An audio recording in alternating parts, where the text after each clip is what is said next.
गरुड़ पुराण। मत्स्य अवतार भगवान विष्णु के प्रथम अवतार है।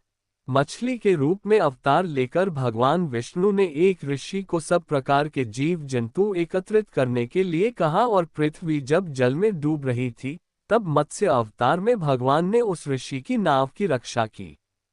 इसके पश्चात ब्रह्मा ने पुनः जीवन का निर्माण किया।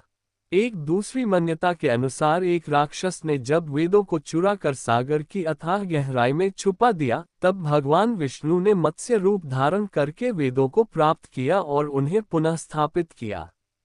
मत्स्य अवतार की कथा। एक बार ब्रह्मा जी की असावधानी के कारण एक बहुत बड़े दैत्य ने वेदों को चुरा लिया।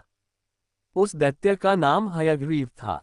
वेदों को चुरा लिए जाने के कारण ज्ञान लुप्त हो गया।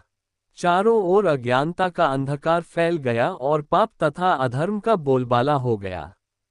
तब भगवान विष्णु ने धर्म की रक्षा के लिए मत्स्य रूप धारण करके हयग्रीव का वध किया और वेदों की रक्षा की।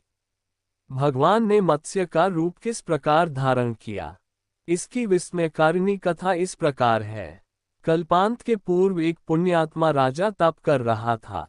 राजा का नाम सत्यव्रत था। सत्यव्रत पुण्यात्मा तो था ही, बड़े उदार हृदय का भी था।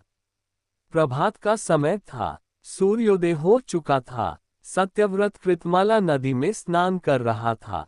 उसने स्नान करने के पश्चात जब तर्पण के लिए अंजलि में जल लिया, तो अंजलि में जल के साथ एक छोटी सी मछली भी आ गई।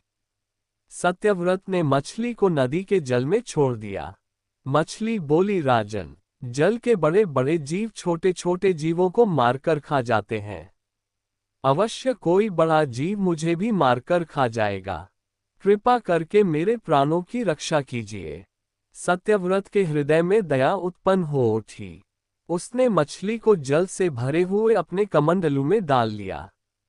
तभी एक आश्चर्यजनक घटना घटी। एक रात में मछली का शरीर इतना बढ़ गया कि कमंडलू उसके रहने के लिए छोटा पड़ने लगा।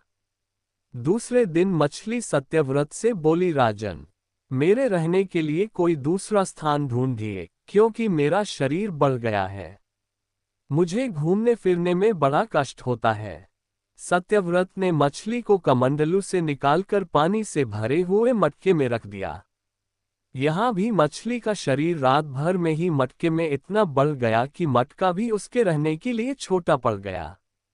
दूसरे दिन मछली पुनः सत्यव्रत से बोली, राजन, मेरे रहने के लिए कहीं और प्रबंध कीजिए, क्योंकि मटका भी मेरे रहने के लिए छोटा पड़ रहा है। तब सत्यव्रत ने मछली को निकालकर एक सरोवर में डाल किया, किंतु सरोवर भी मछली के लिए छोटा पड़ गया। इसके बाद सत्यव्रत ने मछली को नदी में और फिर उसके बाद समुद्र में डाल दिया। आश्चर्य! समुद्र में भी मछली का शरीर इतना अधिक बढ़ गया कि मछली के रहने के लिए वह छोटा पड़ गया। अतः मछली पुनः सत्यव्रत से बोली, राजन, ये समुद्र भी मेरे रहने के लिए उपयुक्त नहीं है। मेरे रहने की व्यवस्था कहीं और कीजिए। अब सत्यव्रत विस्मित हो उठा। उसने आज तक ऐसी मछली कभी नहीं देखी थी। वह विस्मय भरे स्वर में बोला, मेरी बुद्धि को विस्मय के सागर में डुबो देने वाले आप कौन हैं? मत्स्य रूपधारी श्रीहरि ने उत्तर दिया, राजन, हयग्रीव नामक दैत्य ने वेदों को चुरा लिया है। जगत में चारों ओर अज्ञान और अधर्म का अंधकार फैला हुआ है। मैंने हयग्रीव को मारने के लिए ही मत्स्य का रूप धारण किया है।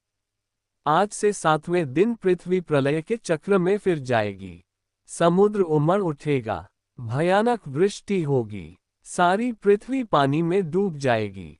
जल के अतिरिक्त कहीं कुछ भी दृष्टिगोचर नहीं होगा। आपके पास एक नाव पहुंचेगी। आप सभी अनाजों और औषधियों के बीजों को लेकर सप्त ऋषियों के साथ नाव पर बैठ जाएगा। मैं उसी समय आपको पुनः दिखाई पड़ूंगा और आपको आत्म तत्व का ज्ञान प्रदान करूंगा। सत्यव्रत उसी दिन से हरि का स्मरण करते हुए प्रलय की प्रतीक्षा करने लगे। 7वें दिन प्रलय का दृश्य उपस्थित हो उठा। समुद्र भी उमड़कर अपनी सीमाओं से बाहर बहने लगा। भयानक वृष्टि होने लगी। थोड़ी ही देर में सारी पृथ्वी पर जल ही जल हो गया। संपूर्ण पृथ्वी जल में समा गई। उसी समय एक नाव दिखाई पड़ी। सत्यव्रत सप्त ऋषियों के साथ उस नाव पर बैठ गए। उन्होंने नाव के ऊपर संपूर्ण अनाजों और औषधियों के बीज भी भर लिए। नाव प्रलय के सागर में तैरने लगी। प्रलय के उस सागर में उस नाव के अतिरिक्त कहीं भी कुछ भी नहीं दिखाई दे रहा था। सहसा मत्स्य रूपी भगवान प्रलय के सागर में दिखाई पड़े। सत्यव्रत और सप्त ऋषिगण मत्स्य रूपी भगवान की प्रार्थना करने लगे। भगवान से आत्मज्ञान पाकर सत्यव्रत का जीवन धन्य हो उठा। वे जीते जी ही जीवन मुक्त हो गए। प्रलय का प्रकोप शांत होने पर मत्स्य रूपी भगवान ने हयग्रीव को मारकर उससे वेद छीन लिए। भगवान ने ब्रह्माजी को पुनः वेद दे दिए। इस प्रकार भगवान ने मत्स्य रूप धारण करके वेदों का उद्धार तो किया ही, साथ ही संसार के प्राणियों का भी अमित कल्याण किया। इसी भगवान की वीडियो देखने के लिए सब्सक्राइब करें चैनल को और बेल आइकॉन दबाएं।